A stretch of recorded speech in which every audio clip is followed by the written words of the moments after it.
ಶ್ರೀ ಲಕ್ಷ್ಮೀ ಅಷ್ಟೋತ್ತರ ಶತನಾಮಾವಳಿ. ಓಂ ಪ್ರಕೃತ್ಯೇ ನಮಃ,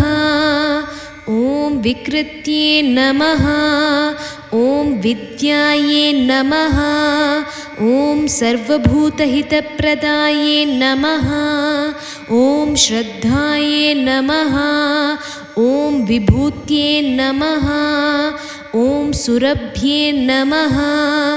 ಓಂ ಪರಮಾತ್ಮಿಕಾಯೇ ನಮಃ, ಓಂ ವಾಚ್ಯೇ ನಮಃ, ಓಂ ಪದ್ಮಾಲಯಾಯೇ ನಮಃ, ಓಂ ಪದ್ಮಾಯೇ ನಮಃ, ಓಂ ಶುಚಯೇ ನಮಃ, ಓಂ ಸ್ವಹಾಯೇ ನಮಃ, ಓಂ ಸ್ವಧಾಯೇ ನಮಃ,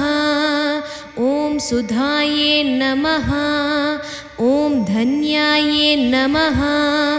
ಓಂ ಹಿರಣ್ಮಯೇ ನಮಃ, ಓಂ ಲಕ್ಷ್ಮ್ಯೇ ನಮಃ,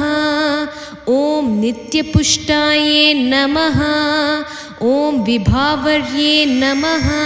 ಓಂ ಆದಿತ್ಯೇ ನಮಃ, ಓಂ ದಿತ್ಯೇ ನಮಃ,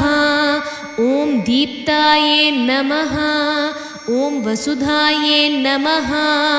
ಓಂ ವಸುಧಾರಿಣ್ಯೇ ನಮಃ, ಓಂ ಕಮಲಾಯೇ ನಮಃ, ಓಂ ಕಾಂತಾಯೇ ನಮಃ, ಓಂ ಕಾಮಾಕ್ಷ್ಯೇ ನಮಃ, ಓಂ ಕಮಲಸಂಭವಾಯೇ ನಮಃ, ಓಂ ಅನುಗ್ರಹಪ್ರದಾಯೇ ನಮಃ, ಓಂ ಬುದ್ಧಯೇ ನಮಃ, ಓಂ ಅನಘಾಯೇ ನಮಃ, ಓಂ ಹರಿವಲ್ಲಭಾಯೇ ನಮಃ, ಓಂ ಅಶೋಕಾಯೇ ನಮಃ, ಓಂ ಅಮೃತಾಯೇ ನಮಃ, ಓಂ ದೀಪ್ತಾಯೇ ನಮಃ, ಓಂ ಲೋಕಶೋಕವಿನಾಶಿನ್ಯೇ ನಮಃ, ಓಂ ಧರ್ಮನಿಲಯಾಯೇ ನಮಃ, ಓಂ ಕರುಣಾಯೇ ನಮಃ, ಓಂ ಲೋಕಮಾತ್ರೇ ನಮಃ, ಓಂ ಪದ್ಮಪ್ರಿಯಾಯೇ ನಮಃ, ಓಂ ಪದ್ಮಹಸ್ತಾಯೇ ನಮಃ, ಓಂ ಪದ್ಮಾಕ್ಷ್ಯೇ ನಮಃ, ಓಂ ಪದ್ಮಸುಂದರ್ಯೇ ನಮಃ, ಓಂ ಪದ್ಮೋದ್ಭವಾಯೇ ನಮಃ, ಓಂ ಪದ್ಮಮುಖ್ಯೇ ನಮಃ,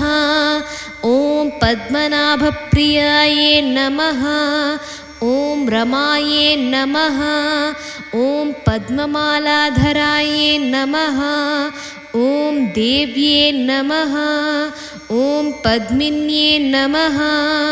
ಓಂ ಪದ್ಮಗಂಧಿನ್ಯೇ ನಮಃ, ಓಂ ಪುಣ್ಯಗಂಧಾಯೇ ನಮಃ, ಓಂ ಸುಪ್ರಸನ್ನಾಯೇ ನಮಃ, ಓಂ ಪ್ರಸಾದಾಭಿಮುಖ್ಯೇ ನಮಃ, ಓಂ ಪ್ರಭಾಯೇ ನಮಃ, ಓಂ ಚಂದ್ರವದನಾಯೇ ನಮಃ, ಓಂ ಚಂದ್ರಾಯೇ ನಮಃ, ಓಂ ಚಂದ್ರಸಹೋದರ್ಯೇ ನಮಃ, ಓಂ ಚತುರ್ಭುಜಾಯೇ ನಮಃ, ಓಂ ಚಂದ್ರರೂಪಾಯೇ ನಮಃ,